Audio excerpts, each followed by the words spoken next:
1 Now the serpent was more subtle than any beast of the field which the Lord God had made. And he said unto the woman, Yea, hath God said, Ye shall not eat of every tree of the garden? 2 And the woman said unto the serpent, We may eat of the fruit of the trees of the garden. 3 But of the fruit of the tree which is in the midst of the garden, God hath said, Ye shall not eat of it, neither shall ye touch it, lest ye die. 4 And the serpent said unto the woman, Ye shall not surely die. 5 For God doth know that in the day ye eat thereof, then your eyes shall be opened, and ye shall be as gods, knowing good and evil. 6 And when the woman saw that the tree was good for food, and that it was pleasant to the eyes, and a tree to be desired to make one wise, she took of the fruit thereof, and did eat, and gave also unto her husband with her, and he did eat. 7 And the eyes of them both were opened, and they knew that they were naked, and they sewed fig leaves together, and made themselves aprons. 8 And they heard the voice of the Lord God walking in the garden in the cool of the day, and Adam and his wife hid themselves from the presence of the Lord God amongst the trees of the garden. 9 And the Lord God called unto Adam, and said unto him, Where art thou? 10 And he said, I heard thy voice in the garden, and I was afraid, because I was naked, and I hid myself. 11 And he said, Who told thee that thou wast naked? Hast thou eaten of the tree, whereof I commanded thee that thou shouldest not eat?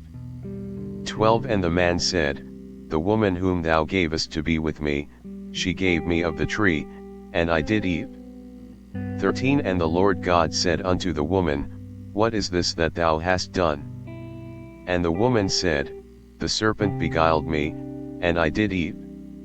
14 And the Lord God said unto the serpent, Because thou hast done this, thou art cursed above all cattle, and above every beast of the field, upon thy belly shalt thou go, and dust shalt thou eat all the days of thy life. 15 And I will put enmity between thee and the woman, and between thy seed and her seed, it shall bruise thy head, and thou shalt bruise his heel. 16 Unto the woman he said, I will greatly multiply thy sorrow and thy conception, in sorrow thou shalt bring forth children, and thy desire shall be to thy husband, and he shall rule over thee. 17 And unto Adam he said, Because thou hast hearkened unto the voice of thy wife, and hast eaten of the tree, of which I commanded thee, saying, Thou shalt not eat of it, cursed is the ground for thy sake, in sorrow shalt thou eat of it all the days of thy life.